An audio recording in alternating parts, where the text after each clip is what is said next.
So one of my main lessons from Asia was the food and the drink and the culture. Food is life in Asia. And what I think really stood out to me, especially as I stand here in the kitchen, I'm making the food by myself. I'm doing the dishes and the cleaning and the grocery shopping and all the preparation by myself. And this is generally actually not a super normal thing in Asia. So what really stood out to me was this experience. I heard about it as I was starting to travel. When I was in the Philippines and then when I was in Japan, I heard about these sort of mythical places in, let's say, in Taiwan, for example, or in China, or also in Singapore, or in Southeast Asia, in Vietnam, where basically people go out to eat for every single meal.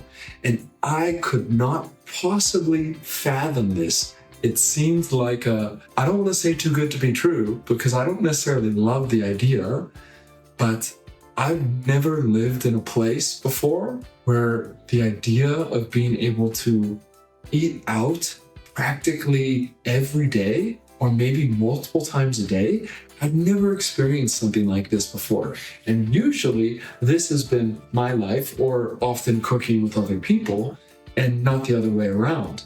So as I was leaving Japan, where honestly, it's not crazy expensive to eat out, but it's not affordable to do it on a daily basis. I was headed to Singapore. I was really excited and really curious what this was going to be like, because in one of the richest and most expensive countries in the world, I figured, this is going to be tough in Singapore. And they have these very affordable hawker centers, essentially like open air food courts. And these hawker centers, these open air food courts, along with a little bit more expensive food courts, are everywhere. And they're also really integrated into the buildings. And the food is super, super affordable for one of the countries that has the highest income per capita, income per person, basically. So I was blown away by this. And then taking it to the next level, going to spend 5 months in Thailand after almost 4 months in Singapore, I didn't have a kitchen. I didn't have any possibility to go out and really get groceries and then cook for myself. And furthermore, groceries were more expensive in Thailand than they were also in Singapore, more expensive in Thailand and more expensive in Singapore than they are here. I'm currently in France, right on the border of Switzerland and Geneva. So the idea with eating and with food is you go out. You go out with your friends, you go out with your family, or you go and make new friends out. And when I learned that in Singapore, the government actually subsidizes the cost of these hawker centers, subsidizes the rent. I think they to some degree support or subsidize the cost of the food, but that this builds family, it builds community, it creates the social fabric and bonds and trust in society as people are out and about and together. And I think in the West, we're missing a lot of that connection with food and culture. And the other cool thing about it was in Asia, I would say generally speaking, minus perhaps South Korea a bit and Japan, alcohol isn't really a big thing. In Singapore, alcohol is really expensive. It's taxed quite highly. People have a good time, they're with their friends, they have other drinks. Especially in Thailand, you're getting like pure fruit smoothies and fruit shakes that are also super healthy. Food is more than food.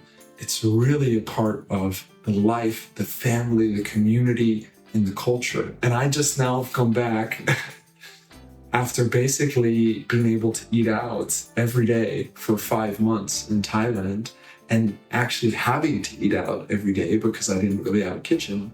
Being back here by myself, dealing with all the groceries and the cooking, and I'm not gonna lie, I really miss it a bit. But I also am happy to cook my own food and touch and feel the ingredients and to choose really what I want that's more healthy. And let's not forget that breaking bread together, basically spending time together in community, friends and family. This is so important for your health and especially your mental health. I'm not gonna lie, I've had a lot of times in my life where I've been a little bit more alone and isolated. I think this is such a big thing in Asia that you can always go out and they can literally break bread together. And I personally, after experiencing this, want to go back to that type of environment. And I think that's why, for example, the tapas and sort of the aperitif and the culture that you find a little bit more in Italy and Spain and France, this food and wine and eating culture is also such a big thing for people's happiness and health. And it's so cool to see the environment, the culture, even the governments support this in Southeast Asia. Definitely one of the biggest lessons. Break bread together and be together. Don't be like me right now, eating by yourself. Not always the best idea for your health and happiness.